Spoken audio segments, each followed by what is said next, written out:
มื้อนี้สิมาแจ้งข่าวดีเด้อเรื่องแม่ตู้นงเด้อ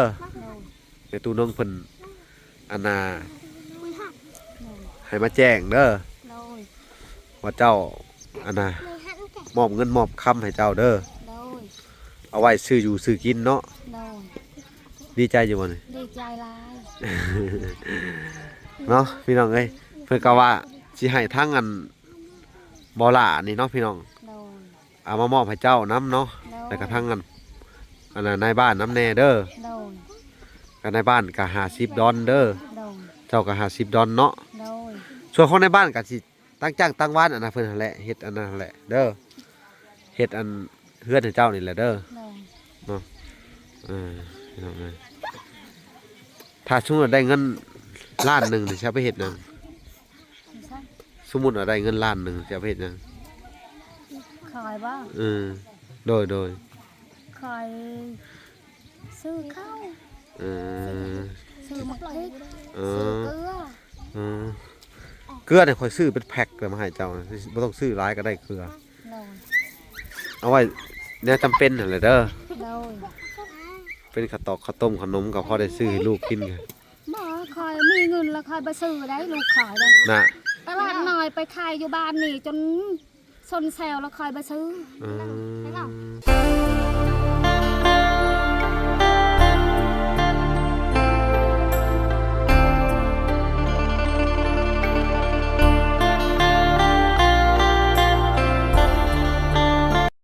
พี่น้องเอ้ยเนาะทางวลากะยังอยู่ในเฮือนในซ่านของทาง4แม่ลูกคือเก่าพี่น้องเอ้ยทางสาวลีคือเก่าเฮ็ดหยังฮะล้างคุล้างคุล้างถ้วยล้างบวงกินข้าวเรียบร้อยเนาะกินแล้วตำมะฮุ่งหั่นนะตำกินก็บ่แซ่บตำมะฮุ่งก็บ่แซ่บพี่น้องกำลังล้างขู่เนาะ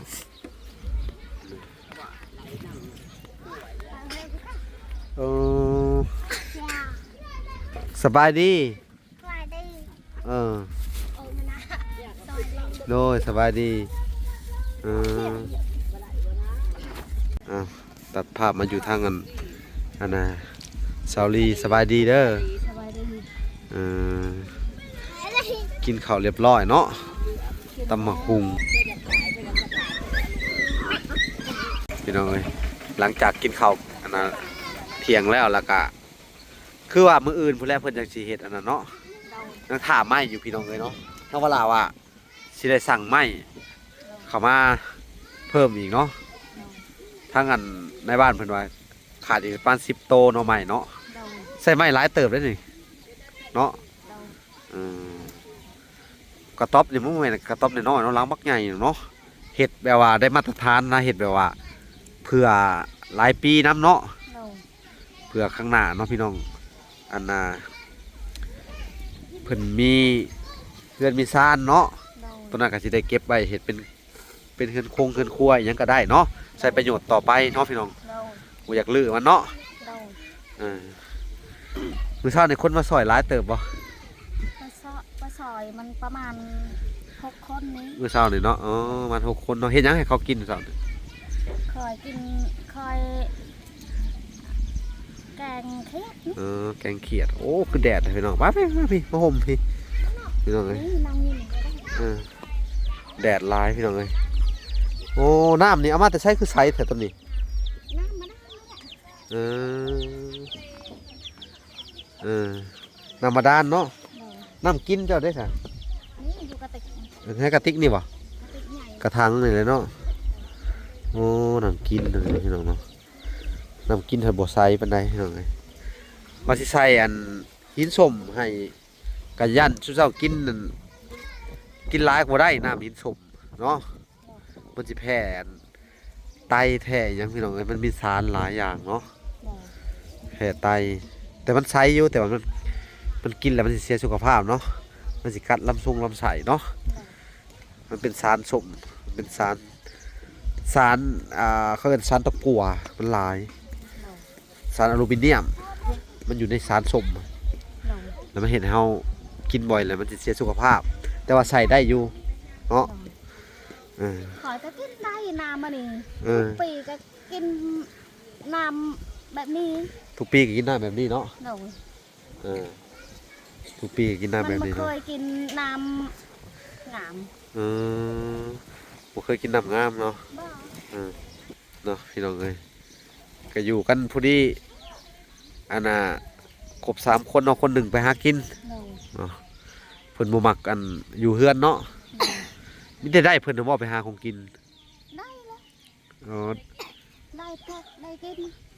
เพิ่นไปคู่มือเนาะ ไปคู่มือ ไปกับหมู่บ่หรือว่าไปคนเดียวนี่เราไป ไปกับหมู หมู่ในบ้านนี่เนาะ โดย ไปเบิดมื้อเบิดเว้น ไปมืดมือวัดเวทคอยก็มันไม่ได้ไป อยู่เฮือนนี่ลูกเคยไป ถือข้าวไปนำบ่ไป โดย ถือข้าวไปกินพุ่นน่ะเนาะ โดย พี่น้องเอ้ยเนาะมื้อนี้หาสิมาแจ้งข่าวดีเด้อ โดย แม่ตู่นงเด้อ โดย แม่ตู่นงเพิ่นอันน่ะ โดย ให้มาแจ้งเด้อ โดย มอบเงินมอบคำให้เจ้าเด้อ โดย เอาไว้ซื้ออยู่ซื้อกินเนาะ โดย ดีใจอยู่บ่นี่ ดีใจหลาย เนาะพี่น้องเอ้ยเพิ่นก็ว่าสิให้ทางอันบ่ล่านี่เนาะพี่น้อง โดย เอามามอบให้เจ้านํเนาะ โดย แล้วก็ทางอันน่ะนายบ้านน้ำแน่เด้อ โดย ก็นายบ้านก็50ดอนเด้อ โดย เจ้าก็50ดอนเนาะ โดย ส่วนของในบ้านก็สิตั้งจ้างตั้งบ้านอันน่ะเพิ่นนั่นแหละเฮ็ดอันนั้นแหละเด้อ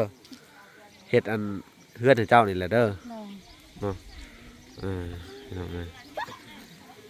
ถ้าสมมุติว่าได้เงินล้านหนึงนี่สิเอาไปเฮ็ดหยัง ไม่ใช่ สมมุติว่าได้เงินล้านหนึงสิเอาไปเฮ็ดหยัง คอยบ้าง โดย คอยซื้อข้าว เออ ซื้อมะพร้าว เอ ซื้อ อ เกลือ เออเกลือเนี่ยค่อยซื้อเป็นแพ็คแล้วมาให้เจ้านะบ่ต้องซื้อหลายก็ได้เกลือ โดย เอาไว้เนี่ยจำเป็นนั่นแหละเด้อ โดย เป็นข้าวตอกข้าวต้มขนมก็พอได้ซื้อให้ลูกกินไง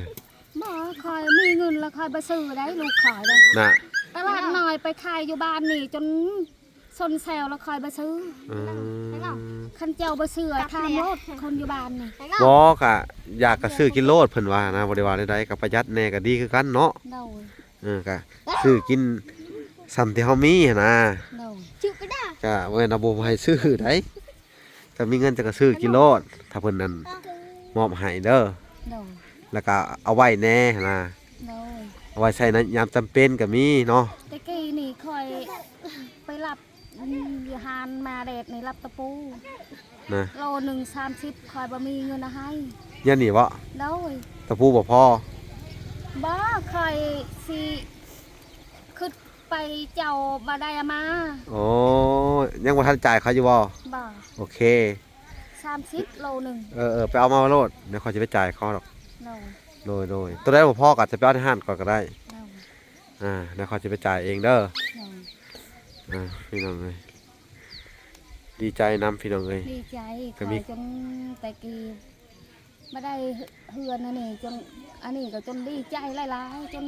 นอนแล้วจนดีใจ เนาะ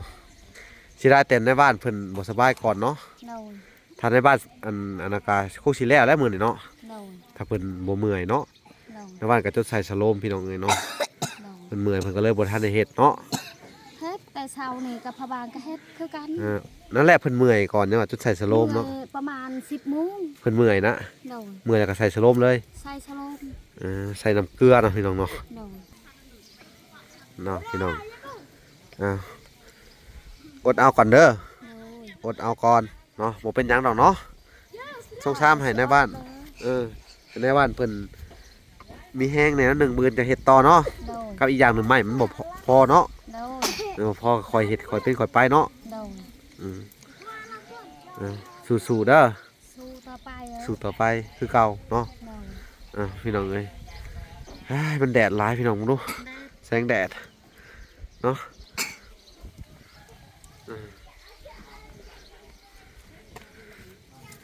กินข้าวแล้วบ่ กินแล้วกินแล้ว กินกับหนังอะไร กินตำบักหุ่งกินตำบักหุ่ง ฮู้อยู่บ่มะคุงเขาก็ฮู้อยู่บ่ ฮู้แล้วปะฮู้แล้วฮู้แล้ว ฮู้แล้วพ่อท่าเอ้าเอ้ย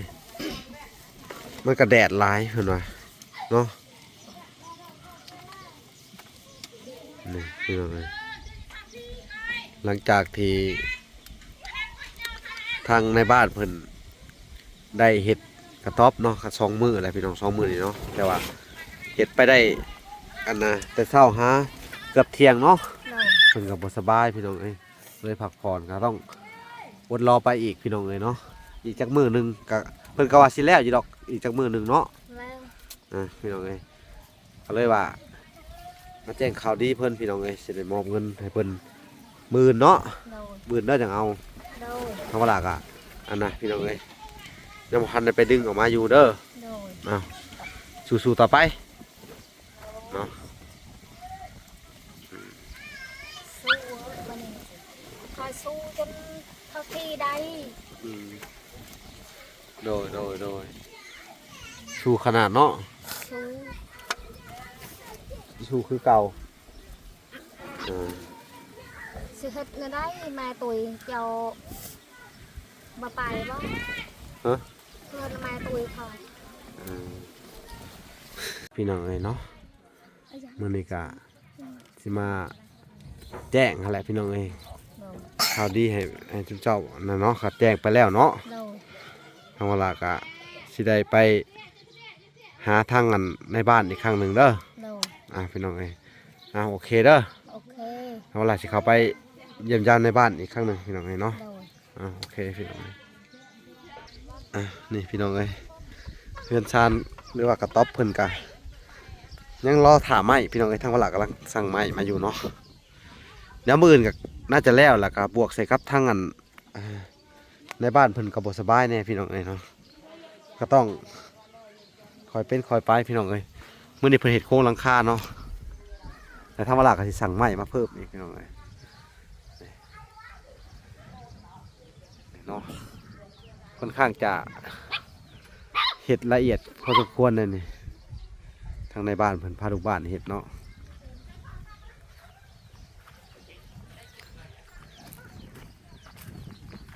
สำเนียงโอเคอยู่บ่ โอเค นอนได้4 คน5 คนเนาะพอดีเลยประมาณ5-6 คนนี่แหละ เนาะ โดน ถ้าวัน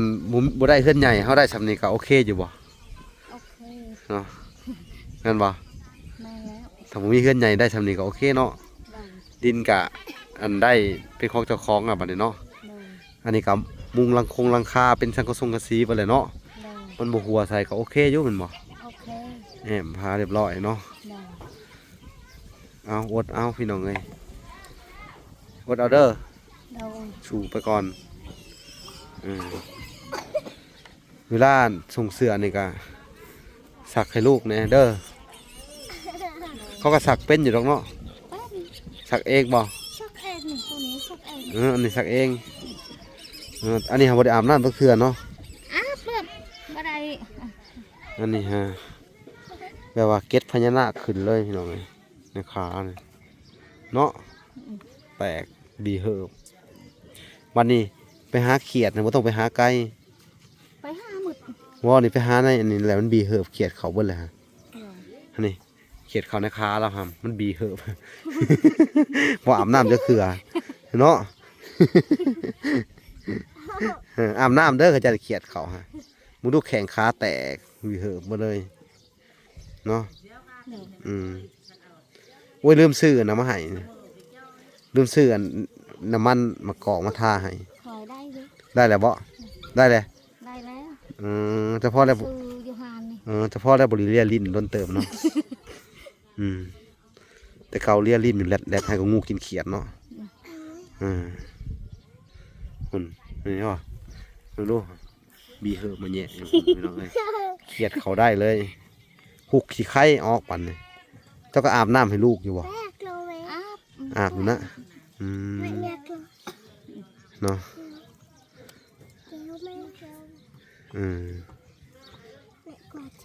เขาว่าอัน หนาวๆนี่ส่วนหลายสิบ่ได้อาบซ้ำแม่นบ่เจ้าก็บ่ได้อาบบ่ส่วนหลายนี่ ขอให้อาบ หนาวๆนี่ได้ โดย เออบางเทื่อลูกเนี่ยบ่อยากอาบเนาะ ลูกคอยแล้วก็อาบ อาบคือกันเนาะคำหนาวแห้งๆได้ค่ะ คันแห้งก็ยางคอยกระดองก็คืนนึง กันดองไว้คืนหนึง โดย มีดองไว้อีก โดย เส้นไว้ก็ได้เส้นไว้จังหาคืนแล้วก็อาบแม่นบ่ โน้ยหนาวก็จนสั่นบบ บ่อยากเอาชีวิตเขาไปเสี่ยงเลยเนาะฮะ มันหนาวแห้งเนาะ หนาวแห้งคอย มื้อนี้ได้อากาศอุ่นขึ้นเนาะ โดย แต่ผู้ใหญ่เพิ่นก็โทรมาหาอยู่ได้ โดย ทางแม่ตู้เด้อเพิ่นเป็นห่วงเด้อ โดย แม่ตู้นงเพิ่นเป็นห่วงเพิ่นก็โทรมาหาเพิ่นว่าล่ะเอ้ยเพิ่นว่าอันน่ะลูกอันซาวลี่หาแม่เป็นห่วงเพิ่นว่าอาบน้ำแล้วก็นุ่งเสื้อกันหนาวให้เพิ่นเด้อ โดย เข้าใจนะเสื้อกันหนาวเขาก็ซื้อให้อยู่แม่นบ่นี่ เศร้าอยู่ ให้อันนั้นเด้อ โดย ให้เพิ่นใส่เสื้อเด้อใส่ส่งหนาวได้เพิ่นว่าคำเป็ดมากอะลำบากเจ้าหั่นแหละพาไปหาหมอเพิ่นว่าได้ เนาะ ลำบากนี่แหละ หนาวอยู่บ่ใช่ตอนนี้ ไปนั่งคอยนั่ง เจ้าหนาว แต่คอยนั่งเมื่อคืนนี่ เขานอนกันจังได๋บ่ลินี่คือบ่เห็นเอาภพใหม่มาตูมนี่ คอยคอยพานางอยู่เฮือน พี่น้องไอ้บ้านนี่ ชัด ถ้าว่าลาก็สิไปเยี่ยมยามทางอันในบ้านอีกทีหนึงเด้อ โดย คลิปที่แรกพี่น้องเอ้ยเพิ่นก็อันน่ะใส่น้ำเกลืออยู่เนาะ โดย ถ้าว่าลาก็สิได้เข้าไปเยี่ยมยามทางในบ้านก่อนพี่น้องเอ้ยโอเคเด้อ โอเค แล้วก็สิได้บอกข่าวดีเพิ่นพี่น้องเอ้ยมื้ออื่นนี่เขามันเพิ่นเฮ็ดอันนี้แล้วก็สิพาเพิ่นไปเลือกเสื้อก่อนเนาะทางอันแม่ตู้เพิ่นอยากอันซื้อเสื้อผ้าให้เนาะหน้าบ้านโอ้เป็นจังไดสบายดีหน้าบ้านโอ้ยังบ่ทันถอดอยู่เนาะ ยัง โอ้เบิดมื้ออีหลีได้นี่เนาะ โดย ต่อจากคลิปที่แล้วพี่น้องเอ้ยคลิปหน้ากะได้มอบเงินมอบคำเป็นของแม่ตู้ให้เนาะ โดย รอบนี้กะมีข่าวดีเด้อมาแจ้ง โดย โดยอันนั้นว่าทางแม่ตู้เพิ่นว่าอยากซื้อเสื้อกันหนาวให้ โดย ไปเลือกเองบ่ ว่าซื้อให้ก็ได้ เย็นว่าบ่ถึกใจมักแบบใดเอาถามเจ้าก่อนเขาจะซื้อให้ นั่นได้ก็เอา เสื้อกันหนาวหั่นนะ โดย เนาะ บอกว่าดอกว่าสิเลือกเอาเอง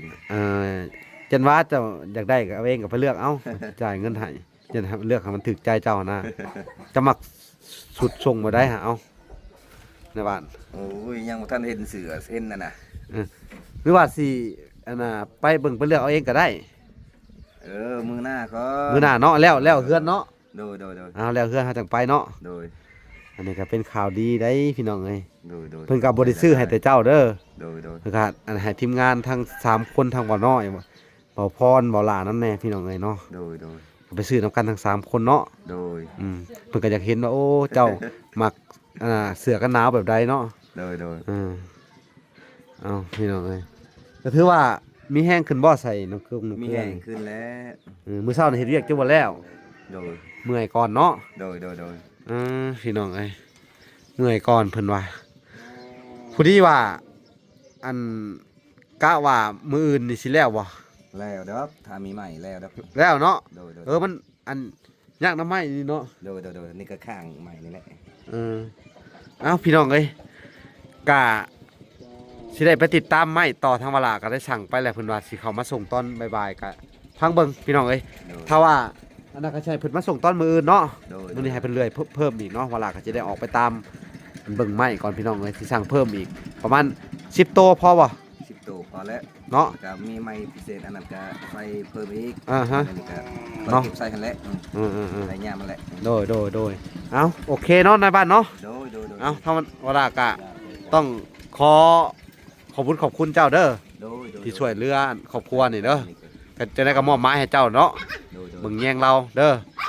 ช่วยกันนี่แหละเฮาก็ตั้งจ้างตั้งหาเจ้าเด้อแล้วจังหวะกันใหม่เนาะเอาพี่น้องเอ้ยถ้าเวลากะจักสิว่าจังไดเนาะก็มีแต่ว่าสู้ๆเด้อในบ้านหายไวเด้อหายไวแล้วก็มื้ออื่นเขาว่าไว้ก็เฮ็ดเด้อ ได้ ยังบ่ไว้ก็บอก โ โดย ก็เมื่อยพักผ่อนเนาะ โดย เอาดีมุกดีใจนำถ้าจะได้พาเพิ่นไปซื้อแล้วก็มีข่าวดีอีกคุณแหละมือซื้อเสือก็สิได้มอบมันให้เพิ่นอีกพี่น้องเอ้ยอันน่ะจากไปตู้นงคือเก่าเด้อ โดย เป็นเงินอันน่ะที่เพิ่นว่าสิให้เจ้าหั่นแหละเด้อตอนนี้จังหวะกันเนาะก็พอดีเป็นเงินเกี่ยวกับน้ำจิตน้ำใจเฮ็ดอันนี้แหละเด้อเฮ็ดอันกระต๊อบให้ทั้งอันครอบครัว4แม่ลูกนี่แหละเด้อโอเคพี่น้องเอ้ยทั้งวันละกะนี่แหละพี่น้องมาแจ้งข่าวดีเพิ่นแล้วก็สิได้ขอตัวกลับบ้านก่อนเด้อสิได้ไปติดตามเบิ่งใหม่ก่อนมื้อนี้ก็พอดีเร่งพออยากให้เพิ่นขึ้นกระต๊อบใหม่เนาะมื้อนี้ก็สิได้อันน่ะเข้ามาติดตามเบิ่งอีกทีหนึงเนาะเอาโอเคนะพี่น้องเนาะคลิปนี้ก็ทั้งวันละก็สิได้ขอตัวลำลาไปก่อนพี่น้องเอ้ยฝากไปติดตามคลิปตอนต่อไปพี่น้องเอ้ยเนาะพบกันใหม่คลิปหน้าเนาะคลิปนี้ขอกล่าวคำว่าสบายดีเด้อและสวัสดีพี่น้องเอ้ยพอกันใหม่บ๊ายบาย